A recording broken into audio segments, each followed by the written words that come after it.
Own Sheikh ने साफ साफ कह दिया रजब ने मेरी बहन ईमान को अपने ही दोस्तों से मां बहन की गालियां निकलवाई। वैसे कितने दुख की बात है। अस्सलाम वालेकुम दोस्तों, आखिरकार ईमान ने फाइनली सब कुछ बता दिया कि मैं रजब के साथ ये शादी क्यों खत्म करना चाहती हूँ, यार रजब मेरे साथ ये शादी क्यों खत्म करना चाहता है, मतलब हमारी डिवोर्स क्यों हो रही है। फाइनली ईमान ने सब कुछ बता दिया।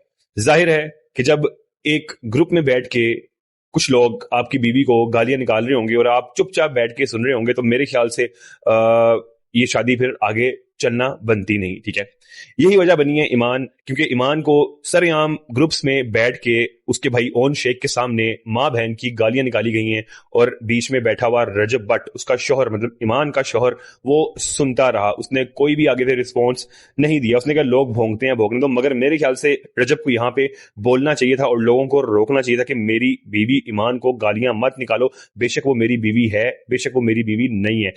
मेहरबानी करके कोई भी उल्टे सीधे कमेंट ना करो। मगर रजब ने किसी भी तरह का रिस्पांस जो है भाई नहीं दिया और यही वजह बनी तलाक की। ये वीडियो देखिए जरा। लोग जब भी आते हैं शर भी फैलाते हैं। रजब भट्ट के साले ओन शेख ने एक मर्तबा फिर से कंट्रोवर्सी बनाने की कोशिश कर दी। शेरनी टिकटॉकर के सारे चैट्स लीक कर दिए। हालांकि उस चैट में ऐसा कुछ भी नहीं था जो रजब भट्ट की किरदार कशी करता या रजब भट्ट को एक्सपोज करता। इससे कहीं ज्यादा घटिया चैट्स तो ओन साहब की खुद की लीक हो चुकी हैं, जिसे वो डिनाई कर चुके हैं कि मेरी तो वो चैट्स ही नहीं है। बहरहाल, जब आपको पता है कि मामला इतना संगीन है, कभी आपकी बहन आती है, कभी आप खुद आते हैं, क्यों इस मामले को सुकून से नहीं रहने देते? आखिर तुम दोनों क्या चाहते हो? ओन साहब ने टिकटॉक लाइव करने का जहां पर ऐलान किया, वहीं पर कंट्रोवर्सी बनाकर दोबारा से लोगों की हमदर्दियां समेटने की एक कोशिश शुरू कर दी है। लगता है ओन साहब ने ये वतीरा बना दिया है, जब भी टिकटॉक लाइव पर आएंगे उससे एक दिन पहले रजब भट्ट का वतीरा खोलेंगे और वहां से बैठकर लोगों की सिंपैथीज गेन करने के लिए अपनी टिकटॉक लाइव पर खूब मशहूरी हासिल करेंगे। लेकिन अब ये हथकंडे ज्यादा नहीं चलने वाले, क्योंकि लोग ओन साहब को बहुत अच्छे तरीके से पहचान गए हैं कि इनका तो ये वतीरा है, जब भी आते हैं कोई ना कोई फसाद मचाते हैं। क्या खामोशी से और सादा तरीके से आप टिकटॉक लाइव नहीं कर सकते थे? हमें नहीं पता रजब भट्ट और ईमान के रिश्ते के दरमियान क्या चल रहा है।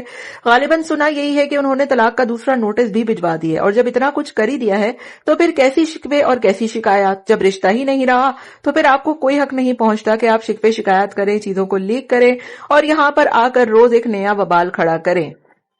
ओन साहब को रजब भट्ट से ज्यादा रजब भट्ट के गिफ्टर्स से हमेशा शिकवा रहा है। क्या आप चाहते हैं कि वो तमाम गिफ्टर्स आपको भी एक दो शेर मारे? तो मार देंगे भाई। शेरनी साहिबा, ओन साहब को भी एक आध शेर मार दें और इनका मुंह बंद करा दें, क्योंकि इनको आपसे बड़ी ही कोई तकलीफें होती हैं। ना तो उस चैट में कोई ऐसी बात थी, ना ही कोई ऐसी चीज थी। बाकी रही बात रजब भट्ट ईमान के लिए स्टैंड क्यों नहीं लेते, यहां पर तो रजब भट्ट अपने लिए स्टैंड नहीं ले सकते। रोज लोग आके उनको जलील करते हैं, बातें सुनाते हैं। क्या रजब भट्ट ने कभी उन्हें शटअप कॉल दी, धमकाया, डराया, चुप कराया? रजब साहब तो कहते हैं भाई जिसको जो बोलना है बोलता रहे। तो फिर ईमान के हवाले से वो कैसे किसी को चुप करा सकते थे?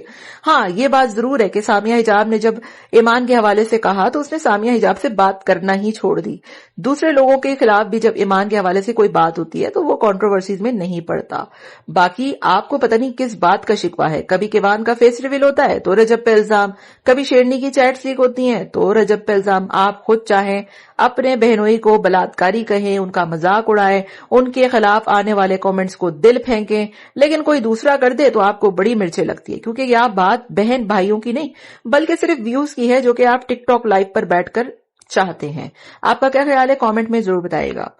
अब दोस्तों आप लोगों की क्या राय है इस वीडियो के बारे में, आप लोगों ने मुझे कमेंट्स में आके बताना है। और इसके अलावा रजब ने अपने कल के ब्लॉग के अंदर भी लास्ट वार्निंग दे दी है ईमान और ईमान की फैमिली को, और ओवरऑल मतलब ये इनडायरेक्टली जो है ये ईमान और ईमान की फैमिली को ही वार्निंग दी गई है कि आज के बाद मेरे माँ बाप के बारे में कोई गलत बात की तो मुझसे बुरा कोई नहीं होगा। ये सब कहना है जी रजब भट्ट का। अब आप लोगों की क्या राय है इस वीडियो के बारे में, आप लोगों ने मुझे कमेंट्स में आके लाजमी अपनी अपनी राय देनी है। रिक्वेस्ट आप लोगों से, वीडियो से लेकर चैनल को सब्सक्राइब कर लें, बेल आइकन को प्रेस कर दें ताकि वीडियो की नोटिफिकेशन आप लोगों तक टाइम टू टाइम पहुंच सके। मिलता है नेक्स्ट वीडियो में, भाई को दें इजाजत। टाटा।